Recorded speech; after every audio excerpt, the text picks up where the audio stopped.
ବୋହୁମା ଟିକେ କିଛି ଖାଇବାକୁ ଦେ, ଭୋକରେ ପେଟ ପୁରା ଜଳିଗଲାଣି। ପେଟ ପୁରା ଜଳି ଯାଉଥିବ, କାମ କିଛି କରିବାର ନାହିଁ, ଖାଲି କ'ଣ ନା ଖାଇବାକୁ ଦିଅ। 2 ଦିନ ହେଲାଣି କିଛି ବି ଖାଇନି, ପେଟକୁ ଟିକେ ଦାନା ବି ଯାଇନି,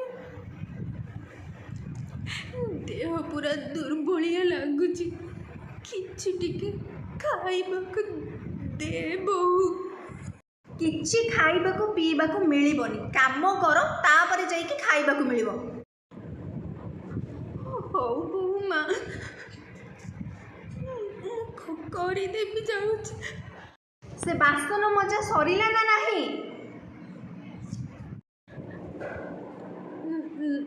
ନା ବୋଉମା, ବୁଢ଼ୀ ଲୋକଟା ଧୀରେ ଧୀରେ ମାଜୁଛି।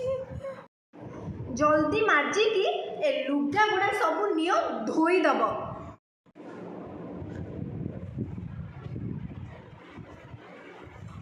ହଉ ବୋଉମା, ସଫା କରିଦେବି। ଏ ନିଅ, ଜଲ୍ଦି ଖାଇ ଦେଇକି ଘରେ ଝାଡ଼ୁ କରିଦେବ, ଆଉ ମୋ ପାଇଁ ଗୋଟେ କପ୍ ଚାହା ଭଲସେ ବନେଇକି ଆଣିବ।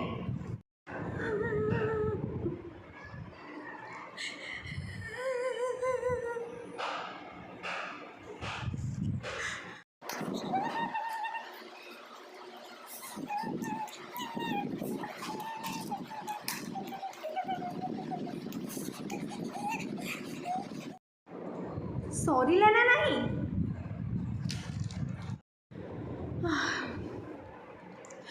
ହଁ ବୋଉମା, ସରିଗଲା। ନିଅ ବୋଉମା, ଚାହା ନିଅ।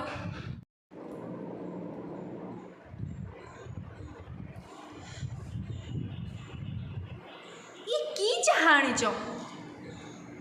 ଚାହାରେ ଟିକେ ଚିନି ବି ହେଇନି। ମନ ଦେଇକି କାମ କରିବାର ନାହିଁ, ଖାଲି ଖାଇଲା ବେଳକୁ ମନ ଅଛି। ଯଦି କାମ କିଛି କରିବାର ନାହିଁ, ଏ ଘରେ ବି ତମର ରହିବାର ଅଧିକାର ନାହିଁ। ଏ ଘରୁ ତମେ ପଳାଅ। ହଁ, ବହୁତ ଠିକ୍ କଥା କହିଛି। ପୁଅ ଏବେ ତା ସ୍ତ୍ରୀର, ତା ମା'ର ନୁହେଁ। ମୁଁ କାହିଁ ଏମାନଙ୍କ ଉପରେ ବୋଝ ହେଇ ରହିବି? ଭଲ ହବ ମୁଁ ବୃଦ୍ଧାଶ୍ରମକୁ ପଳେଇ ଯିବି। ଯେତେ ଦିନ ବଞ୍ଚିଥିବି ସେଇଠି ବଞ୍ଚିବି, ଆଉ ମରିଗଲା ପରେ ମରିଯିବି। ମା ସିନା 10 ମାସ କଷ୍ଟ କରିକି ପୁଅକୁ ଜନ୍ମ କରିଥିଲା, ହେଲେ ସ୍ତ୍ରୀ ଆସିଲା ପରେ ମା'ର ମୂଲ୍ୟ କିଛି ନାହିଁ।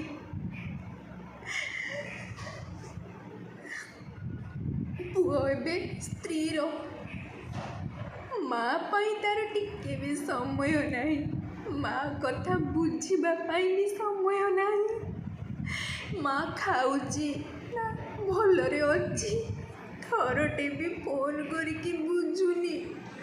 ନିଜ ରକ୍ତ ଯୋଉଠି ମୋର ହଉନି, ସେ ତ ପର ଝିଅ, ତାକୁ ମୁଁ କ'ଣ ଦୋଷ ଦେବି? ଏମାନଙ୍କୁ ପାଖରୁ ଦୂରେଇ ଗଲେ ସେମାନଙ୍କର ଭଲ ହବ।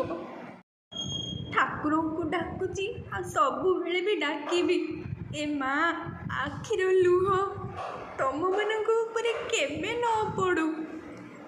ତମେମାନେ ସବୁବେଳେ ଖୁସିରେ ରୁହ। ତମ ପୁଅ ଝିଅମାନେ ତମକୁ ବହୁତ ଖୁସିରେ ରଖନ୍ତୁ, ତମର ସେବା ଯତ୍ନ କରନ୍ତୁ, ଆଉ ବୁଢ଼ାବୁଢ଼ୀ ହେଲା ପରେ ମୋ ଭଳିଆ ନ କରନ୍ତୁ।